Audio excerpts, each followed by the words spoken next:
This is Clybourne Park, written by Bruce Norris, and takes place in a living room of a house. The first act is in 1959, and then the second act is 2009, same living room, different world. The home you see right now is not much in evidence 50 years later. And so they're sort of looking at where we were then and where we are now, and what is similar and what is different. 1959, the day is the day that my husband and I are packing up to move, which moving brings up lots of emotions. And I play the maid to the family that lives on Clybourne Street. And then in the second part of the play, I play the great niece of the maid who worked in this very house. In each act, you sort of have this conflict between the people who have control of the neighborhood and are already well established in the neighborhood, and people who want in. It's about race and real estate, which I think is a great way to sum it all up.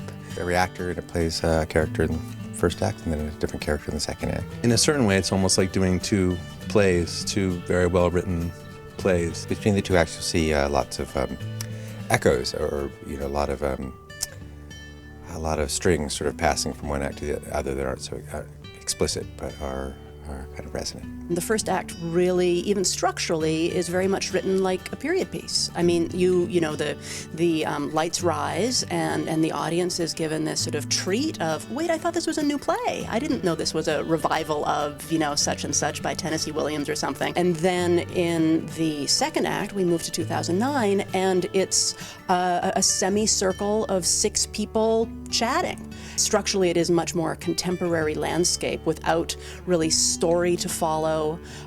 It's more about sort of opinions and characters and true selves getting revealed. Things are brought up that I would never imagine that I would even witness the conversation, that conversation being had. And so I think it's thrilling. I mean, I think it's literally, it sends thrills through your body in that way. Like afterwards you can tell people are like, wow, they witnessed something that they didn't think that they would. I personally think that the play is so wonderful, so intelligent, and so brave. It's just incredible, and not to mention hilarious. So I think it's about who we think we are, what our beliefs are, who thinks they're right when they may be wrong, or even sometimes what is right and what is wrong.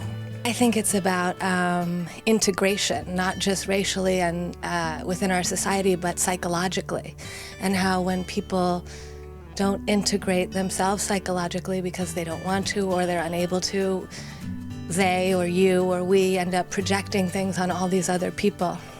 And there's always someone that you're shutting out or identifying as the other or separating yourself from. And to me, that's the thing that I think is so exciting about the play. On stage, it really provides a vehicle for an important conversation, and to do it in a way that is unfettered by what's proper or what's socially acceptable. And so as far as the play is concerned, I think that really gives it its engine. We can talk about that stuff candidly and as an ensemble explore the questions in a way that's safe. I just think people listen better when they're laughing, actually, and it's such a funny play.